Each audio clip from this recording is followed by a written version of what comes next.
ہے جب بندہ نماز کے لیے کھڑا ہوتا ہے، ابھی اس نے سجدے میں جانا ہوتا ہے، ابھی وہ قیام ہی کرتا ہے، اللہ فرماتا ہے میرے بندے کے گناہ جو ہیں اس کے بدن سے نکال کے ایک سمت کر دو، تاکہ میرا بندہ اس حالت کے اندر میرے حضور حاضر ہو کہ وہ گناہوں سے پاک اور صاف ہو۔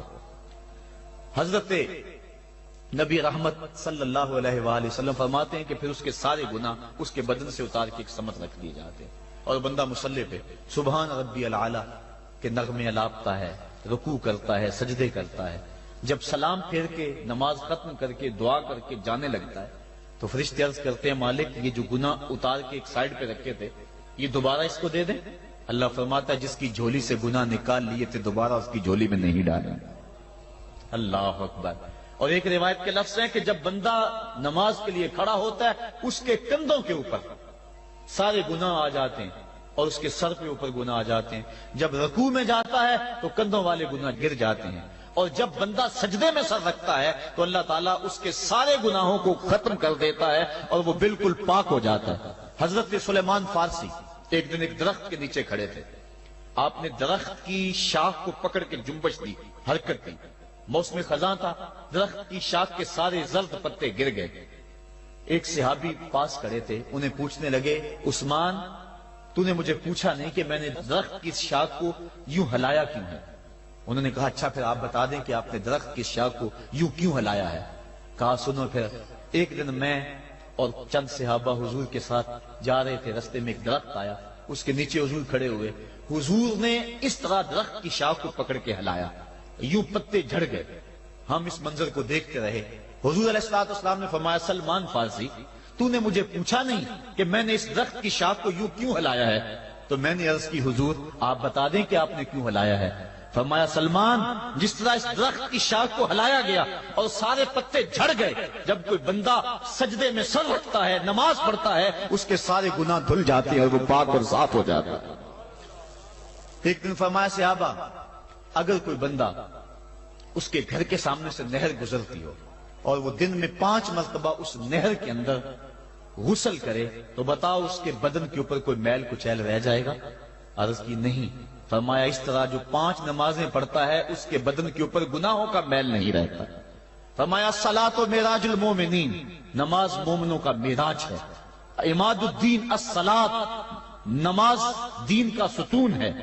حبب الی من دنیاکم ثلاث الطیب والنساء وجعلت قرۃ عینی فی الصلاۃ، مجھے تمہاری دنیا سے صرف 3 چیزیں پسند ہیں، خوشبو، منکوحہ بیویاں، اور میری آنکھوں کی ٹھنڈک نماز میں رکھی ہے۔ اور حضور نے یہ بھی ارشاد فرمایا من ترک الصلاۃ متعمدا فقد کفر، جس نے جان بوجھ کے نماز چھوڑی گویا اس نے کفر ہی تو کیا، یعنی کافروں والا کام کیا۔ حضرت امام فخر الدین رازی نے تفسیر کبیر میں لکھا حافظوا علی الصلوات والصلاۃ الوسطی، اس آیت کریمہ کے تحت ایک عورت مدینے کی گلیوں میں چیخ رہی ہے اور کہنے لگی مجھے حضور کے در کا پتہ بتاؤ۔ حضور کی چوکھٹ کا پتہ بتلایا گیا، وہ حاضر ہوئی، آقا کریم صلی اللہ علیہ وسلم کی خدمت میں عرض کی حضور میرا خامد سفر پہ گیا ہوا تھا اور میں نے اس کی عدم موجودگی کے اندر زنا کر لیا، حمل ٹھہر گیا، اور جو بچہ پیدا ہوا میں نے مارے شرم کے اس بچے کو سرکے کے مرتبان میں ڈال دیا، اور پھر اسی سرکے سے میں لوگوں کو فروخت کرتی رہی ہوں۔ اب جب کہ میرا ضمیر جاگا ہے میں آپ کی خدمت میں حاضر ہوئی، مجھے بتایا جائے کہ میرے گناہ کا بھی کوئی کفارہ ہے۔ حضور نے ارشاد فرمایا جو تو نے زنا کیا ہے اس کی سزا رجم ہے کیونکہ تو شادی شدہ ہے، اور جو تو نے بچے کو قتل کیا ہے قتل کی سزا قتل ہے، اور جو تو نے سرکہ بیچا ہے فقد ارتکبت کبیرہ، تو نے کبیرہ گناہ کیا ہے، اس کی سزا تو قیامت کے دن پائے گی۔ اس کے بعد حضور فرمایا ان تینوں گناہوں کی یہ سزا ہے، لیکن جس طرح تو گھبرائی ہوئی آئی تھی میں تو یہ سمجھا تھا شاید تیری نماز اثر قضا ہو گئی ہے۔ اب آپ اندازہ کریں کہ نماز کی اہمیت کیا ہے اور ہم اس باب میں کتنی سستی کرتے ہیں۔ کسی سے پوچھا جائے نا آؤ نماز پڑھنے چلے، وہ کہتے ہیں بس یار میرے کپڑے پلید ہیں، کپڑے میرے پاک نہیں ہیں۔ تیرے کپڑے کیسے پاک رہ سکتے ہیں؟ تو اللہ کے حضور جھکنا نہیں جانتا، تیرے کپڑے بھی پلید ہیں، تیرا دل بھی پلید ہے، تو اس کے حضور جھک کے تو دیکھ، قلب بھی ستھرا کر دے گا، تیری روح کو بھی پاکی دے دے گا، تیرے قلب کو بھی طہارت بخش دے گا۔ تو اس کے حضور آ جھک، اس کے حضور سجدوں سے اللہ کے حضور خراج پیش کر اپنی محبتوں کا جب بندہ سجدے میں سر رکھتا ہے اللہ فرشتوں میں فخر کرتا ہے، میرے بندے کو دیکھو نا، بالآخر میرے حضور ہی جھکا ہے نا، کتنے گناہ کیے اس نے، کتنے جرم کیے اس نے، لیکن بالآخر میرے حضور آیا اور اپنے گناہوں کی معافی مانگتا ہے، فرشتوں گواہ ہو جاؤ میں نے اپنے اس بندے کی مغفرت فرما دی ہے۔ تو اللہ کے حضور نماز پڑھنے والا، بلکہ ایک روایت مسند امام احمد بن حنبل میں موجود ہے، حضور فرمایا جب بندہ نماز کے ارادے کے لیے اٹھتا ہے اور وضو کرنے کے لیے جب پانی کا پہلا قطرہ چلو پہ لیتا ہے، جو ہی اس کے بدن سے وضو کا پانی چھوتا ہے اللہ اس کے گناہوں کو معاف فرما دیتا ہے۔ جس نماز کے قصد کے لیے اٹھیں اور وضو کریں اور پانی چھوتے ہی گناہ معاف ہو جائیں، اگر اس نماز کا اعلیٰ درجہ سجدہ کر لیا جائے تو پھر مالک کی کتنی رحمت نازل ہوگی۔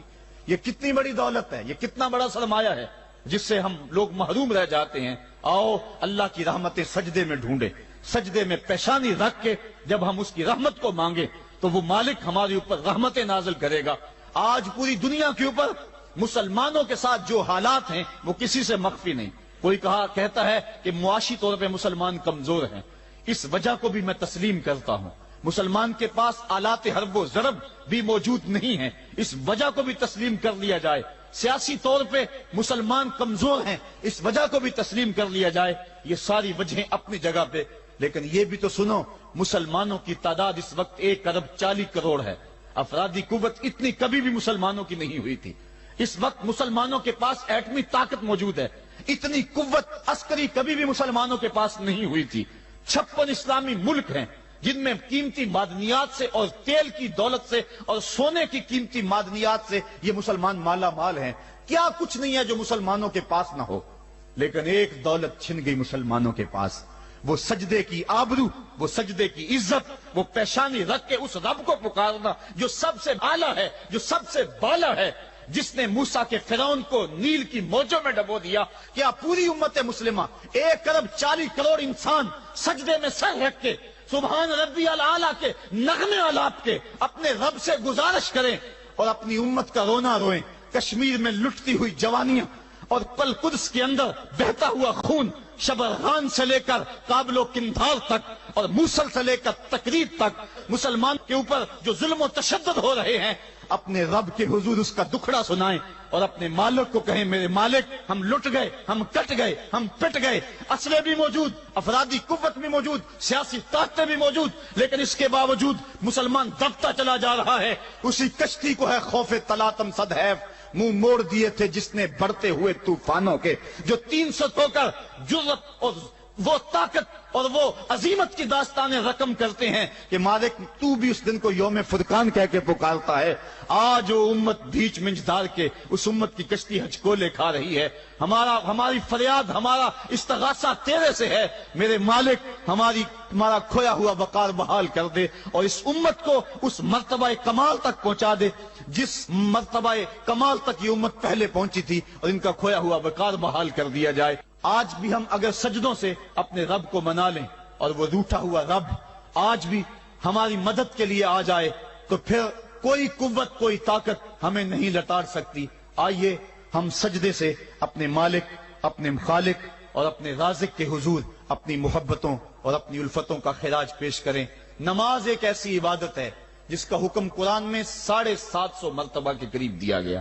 اور ایک آخری بات عرض کر کے اپنے موضوع کو سمیٹنا چاہوں گا۔ میرے اور آپ کے آقا مولا حضور نبی رحمت صلی اللہ علیہ وسلم پر جب وقت آخر آیا تو آخری وصیتیں جو حضور نے اپنی زندگی میں کی وہ کیا تھی؟ 2 وصیتیں تھی حضور کی آخری کی۔ جب حضور ایام مرض میں تھے اور آخری وصیتیں، اس کے بعد حضور نے کوئی کلام نہیں کیا، وہ یہی تھا الصلاۃ الصلاۃ الصلاۃ الصلاۃ۔ لوگوں میں تمہیں نماز کی تاکید کرتا ہوں، میں نماز کی تاکید کرتا ہوں۔ اور دوسرا فرمایا جو تمہاری ملک میں تمہارے غلام اور تمہاری لونڈیاں ہیں ان کے ساتھ حسن سلوک کی تاکید کرتا ہوں۔ یہ آخری 2 باتیں تھی جو حضور نے ارشاد کی۔ حقوق اللہ کے حوالے سے نماز اور حقوق العباد کے حوالے سے حضور نے کمزوروں کے حق ان تک پہنچانے کی تاکید امت کو دی، اور اس کے بعد پھر حضور انتقال کر گئے۔ آئیے ہم سجدوں سے اپنے رب کو راضی رکھیں۔